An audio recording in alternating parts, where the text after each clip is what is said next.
So, servus Leute.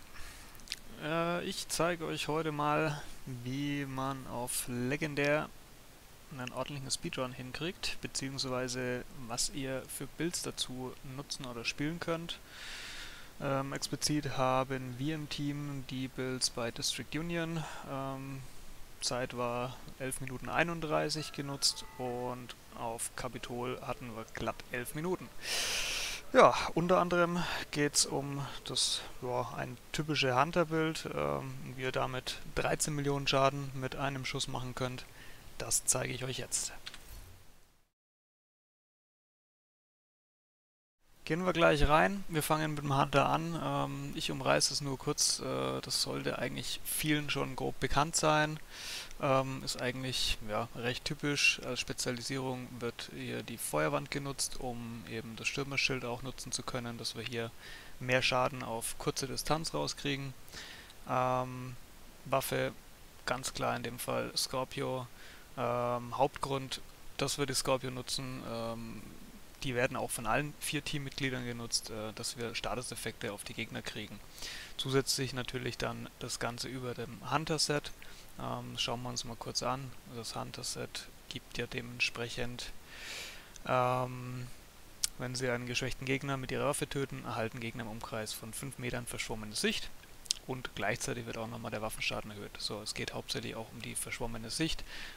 Stellen wir uns vor, wir haben einen Spawnpunkt, wo 4, 5 Gegner rauskommen, wir killen den ersten, alle anderen können sich erstmal nicht mehr großartig rühren und mit dem immensen Waffenschaden, den wir letzten Endes haben, kriegen wir auch die anderen ratzfatz gekillt. Das ist der ganze Trick an der Sache.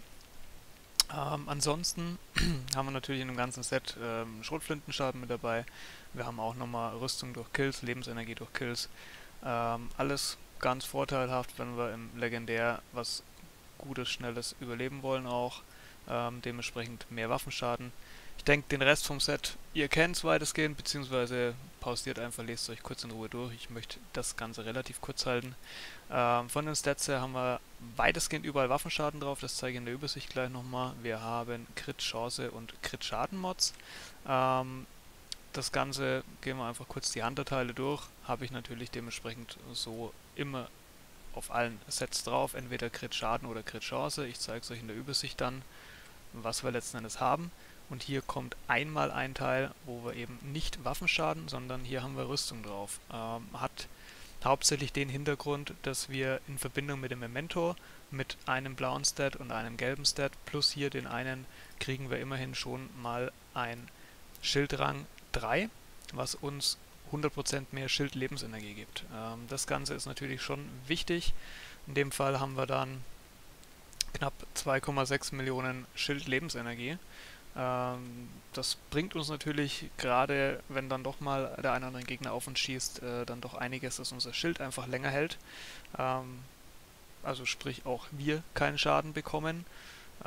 Wiederum dann unsere Bonusrüstung, die wir dann aber aus anderen Quellen hauptsächlich bekommen, auch länger hält, um dann auch unser Brusttalent am Laufen zu kriegen. Also das Ganze ist für das Bild dann doch recht wichtig. Man kann das Ganze auch nochmal mit einem weiteren Hunter-Teil, also sprich dann 2 Hunter-Teile auf Rüstung gerollt plus eben Memento zweimal quasi fürs Schild den Fertigkeitenrang, dann haben wir Fertigkeitenrang 4. Das geht auch noch. Wir haben es aber am Schluss dann auf dieser Kombi gespielt, um auch möglichst viel Waffenschaden, und da gucken wir uns einfach nochmal kurz den Memento an, wer das eben nicht weiß. Wir kriegen dann im Kurzzeitbonus, also wenn wir hier einen Gegner töten, das Token von dem Rucksack einsammeln, kriegen wir eben 10 Sekunden lang 5% Waffenschaden für jedes Kann-Attribut, das eben rot ist. Andersrum, für jedes blaue Kann-Attribut würden wir Bonusrüstung kriegen. Die Bonusrüstung ist prinzipiell sehr, sehr wichtig. Wie gesagt, die kriegen wir aber hauptsächlich über unseren Teamkollegen, der dann das Unterstützerbild spielt. Deswegen wollen die Damage-Dealer, sprich 2 Scorpio-Spieler, hauptsächlich hier mit viel Waffenschaden gehen. Und in dem Fall haben wir dann eben 1, 2, 3, 4 plus 5 auf Memento, haben wir 5 mal Waffenschaden. Also sprich 5 mal die 5% Waffenschaden, 25% insgesamt mehr für 10 Sekunden. Wieder das Thema, wir stehen am Spawn, killen den ersten, der ist vielleicht sogar noch in der Tür drin, dann kriegen wir instant das Token, haben sofort 25% mehr Waffenschaden, und das ist natürlich genau das, was wir brauchen. Als Brust spielen wir hier eine Jeska, hauptsächlich wegen den 10% mehr Crit-Chance. Man könnte natürlich auch eine Badger Tough nehmen für 10% Schrotflintenschaden, aber in dem Fall Waffenschaden ist eigentlich eh schon genug da. Da ist dann, denke ich, die 10% Crit-Chance doch recht sinnvoll. Auch hier wieder überall Waffenschaden, Crit-Chance, Crit-Schaden drauf. Und das ganz Wichtige in dem Fall ist natürlich auch das Talent. Hier nutzen wir einschüchternd, um eben allen Gegnern im Umkreis von 10 Meter, vorausgesetzt wir haben Bonusrüstung, dass wir denen eben 35% mehr Schaden geben. Also das ist unheimlich wichtig, macht einen Riesenteil unseres letzten Endes unseren Damage-Outputs aus. Wie gesagt, den kriegen wir teilweise ja auch durch Memento, ein bisschen selbst, wobei das wirklich nur minimal ist, weil wir haben nur 1,1 Millionen Rüstung, haben eben gerade mal 2 blaue Kann-Attribute, also kriegen wir dementsprechend über dem Memento 20% Bonusrüstung, also irgendwas roundabout 220.000 Bonusrüstung, vorausgesetzt wir sammeln den Token ein. Ja, geht, hält natürlich im Legendär nicht ewig. Ich habe jetzt für meinen Fall die 54% Crit-Chance und 115% Crit-Schaden. Könnte jetzt natürlich hier noch sagen, okay, ich mache hier vielleicht noch einen, rolle ich um auf Crit-Chance, gehe dann halt hier mit 60, dann hier halt 102, beziehungsweise 103. Ich persönlich bin der Meinung, dadurch, dass wir ja die Exo-Maske dabei haben und unter Umständen doch mal ab und zu die 10% Crit-Chance noch da sind über die Maske, dann will ich einfach nicht zu viel übers Cap drüber gehen und dementsprechend gehe ich dann hier lieber mit ein bisschen mehr Crit-Schaden. Wie gesagt, aber das kann jeder eigentlich dann ein bisschen entscheiden, wie er es gerne für sich selber hätte.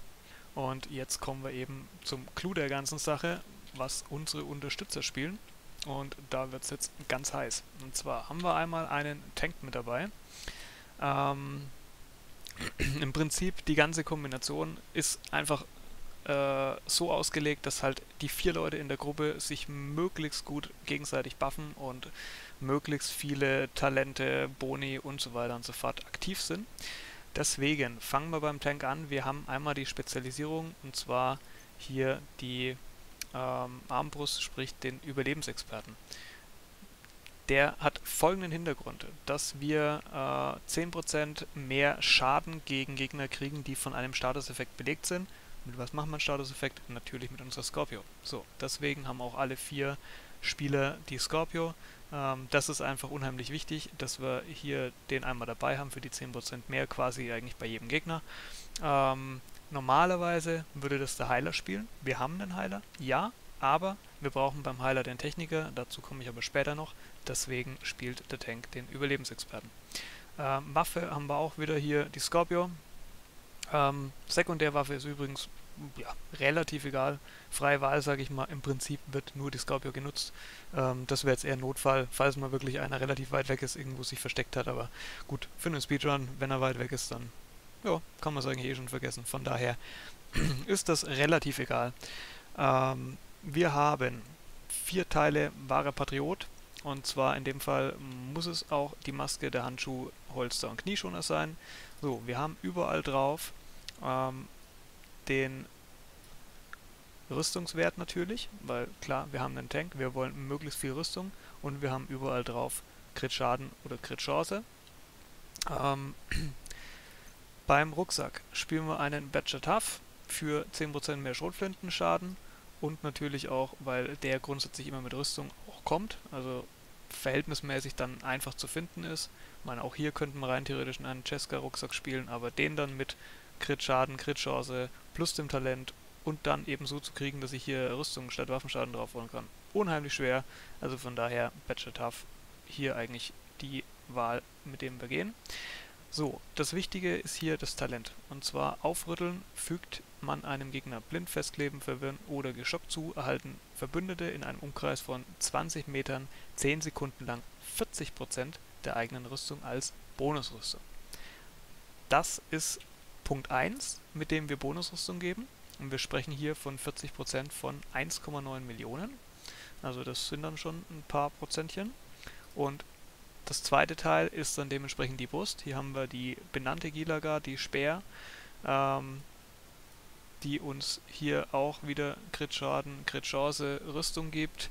Und Bei dem Talent ist es so, dass wir hier der Einsatz des Schildes macht es zum einen 5 Sekunden unverwundbar, relativ egal, aber um was es wirklich geht, sind die 20 Sekunden lang 50% Bonusrüstung, die eben alle Teamkollegen kriegen, von eben auch wieder der eigenen Rüstung. Das Ganze hat einen Cooldown von 25 Sekunden, ist aber 20 Sekunden, 25, also da ist nicht viel Luft zwischendrin. Wie gesagt, sonst haben wir ja noch das Aufrütteln, also wir kriegen hier über den Tank 90% Bonusrüstung von 1,9 Millionen. Also das ist schon eine ganze Menge. Gibt uns natürlich A, eine bessere Überlebensfähigkeit im Legendär und gibt uns halt B zu, sagen wir 95% immer unsere Bonusrüstung, die unser einschüchternd am Laufen hält. Das ist natürlich unheimlich wichtig und dadurch kriegen wir auch einen guten Schaden. Ja, auf den anderen Teilen haben wir dann auch dementsprechend überall Rüstung, Crit, Schaden. Das ist eigentlich insofern nichts Besonderes. Schauen wir uns nochmal kurz die Fertigkeiten an, bevor wir auf die Werte gehen. Wir haben einmal das ganz normale Schild. Das hat in dem Fall natürlich Fertigkeiten Rang 6, also auch das ist extrem tanky. Wir haben für Notfall auch nochmal den Wiederbeleber Drohnenstock dabei. Den wird der Tank zwar relativ sicher nicht brauchen, aber da unser Heiler keinen spielen kann, immer ganz gut, wenn wir hier nochmal einen dabei haben, beziehungsweise auch falls die 2 Damage-Dealer doch mal einen zweiten brauchen. Kann es nicht schaden, von daher haben wir den hier noch mit dabei. So, dann gehen wir nochmal kurz auf die Werte. Wir haben hier 50% Crit-Chance. Ich denke, das ist in dem Fall so ziemlich die beste Wahl, weil wir beim 4. Spieler dann auch noch eine Exomaske mit dabei haben, über die wir ja auch teilweise, wenn wir mal weiter weg sein sollten, auch nochmal unter Umständen 10% Crit-Chance kriegen. Dann sind wir zumindest am Cap und nicht drüber. Wir haben 127% Crit-Schaden. Haben dann eben hier bei der Rüstung 1,932 Millionen. Natürlich schon eine ganze Menge. Wie gesagt, das dann in dem Fall zum Tank. Dann geht es weiter. Das Ganze wird abgerundet mit einem Heiler. Wie vorhin schon angesprochen, hier müssen wir bei der Spezialisierung den Techniker nehmen. Und zwar hat das einfach den Hintergrund, dass uns der Techniker ja einen Fertigkeitenrang mehr gibt. Den brauchen wir, weil wir hier mit der Exo-Maske, der Coyote, verlieren wir ja eben einen Fertigkeitenrang, weil die einfach nur mit Waffenschaden erhältlich ist. Dementsprechend müssen wir da den so nehmen. Wir wollen aber unbedingt die Exo-Maske, weil die uns natürlich den Bonus gibt, dass, und das ist eigentlich der hauptsächlich aktiv ist, dass im Umkreis von 0 bis 15 Metern, wenn wir einen Gegner treffen, das ganze Team 25% mehr Schaden durch kritische Treffer kriegt. Teilweise kann es mal sein, dass der 15 bis 25 Meter aktiv ist, dann kriegen wir halt bloß 10% Schaden und 10% Chance durch kritische Treffer. Deswegen auch die 50% beim Tank, dass wir hier notfalls nichts verschenken und wenn, dann haben wir halt eben die 25% Crit-Schaden. Als Mod haben wir hier drauf Reparaturfähigkeit. Klar, wir sind Heiler, macht in dem Fall Sinn. Beim Rucksack haben wir dabei einen HNU, hauptsächlich wegen dem Fertigkeiten Tempo. Auch wieder Reparaturfertigkeiten, Fertigkeiten Tempo, hier wieder Reparaturfertigkeiten. Wichtig ist dann das Talent. Das ist einfach auch wieder dementsprechend ein typisches Unterstützer-Talent. Das opportunistisch. Gegner, die von ihnen mit Schrotflinten und Scharfschützengewehren getroffen werden, nehmen 5 Sekunden lang 10% mehr Schaden aus allen Quellen. 10% ist natürlich schon ganz gut. Deswegen haben wir natürlich auch wieder unsere Scorpio mit dabei. A, weil es eine Schrotflinte ist, dementsprechend das Talent geprockt wird. B, Statuseffekte. Und weil es einfach eine Waffe ist, die natürlich auch viel Schaden macht, trotz der 5 Fertigkeitenränge. Also das ist da die optimale Kombi. Ansonsten haben wir dann dementsprechend 4 Teile von dem Zukunftsheiler-Set. Die Brust natürlich ganz wichtig. Nochmal kurz, wer das eben nicht weiß, was der Heiler macht. Das Grundtalent ist eben die Bodenkontrolle. Verbündete mit vollständiger Rüstung gewinnen 15% Fertigkeiten Waffenschaden. Wenn sie einen Verbündeten heilen oder reparieren, werden bei ihnen und allen Verbündeten im Umkreis von 5 Metern ebenfalls 60% der Menge geheilt oder repariert. Hauptsächlich geht es hier um die Bodenkontrolle, also beziehungsweise das erste Teil davon, die 15% mehr Waffenschaden und Fertigkeitenschaden. und das Ganze wird eben durch die Brust, und deswegen ist er auch so unheimlich wichtig, über die taktische Überlegenheit, erhöht den Bonusschaden von Bodenkontrolle von 15 auf 25%.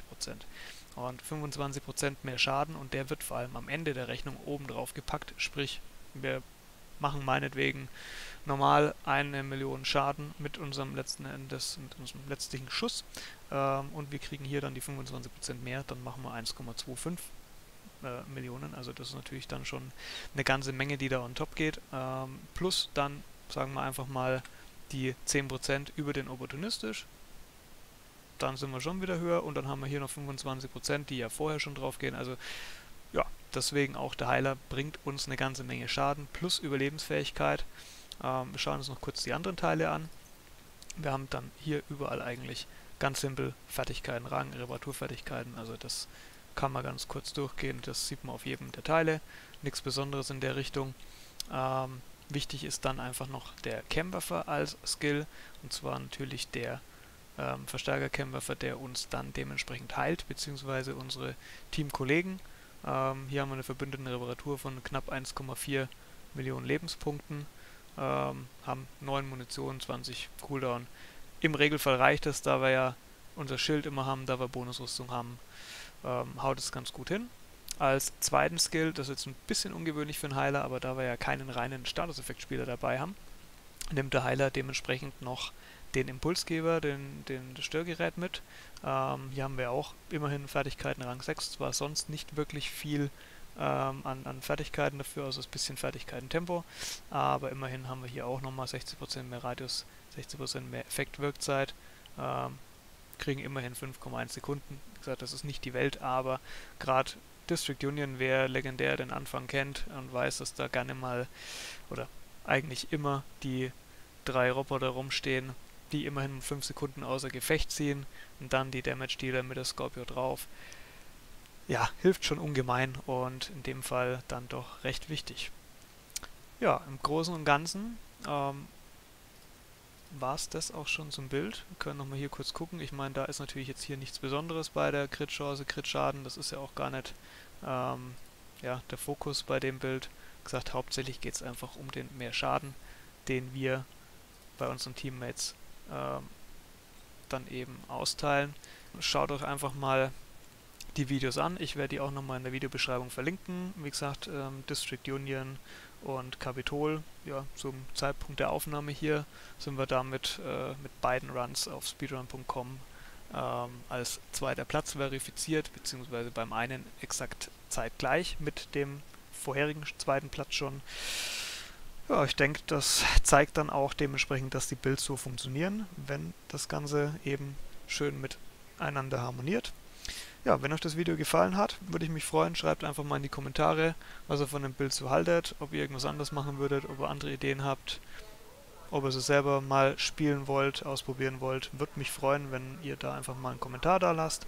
Ansonsten lasst gerne einen Like da, und wenn ihr mehr zum Thema The Division 2 sehen wollt, würde ich mich natürlich auch über ein Abo freuen, beziehungsweise wenn ihr mich mal live erleben wollt beim Zocken, einfach mal auf Twitch vorbeischauen, auch da steht der Link in der Videobeschreibung.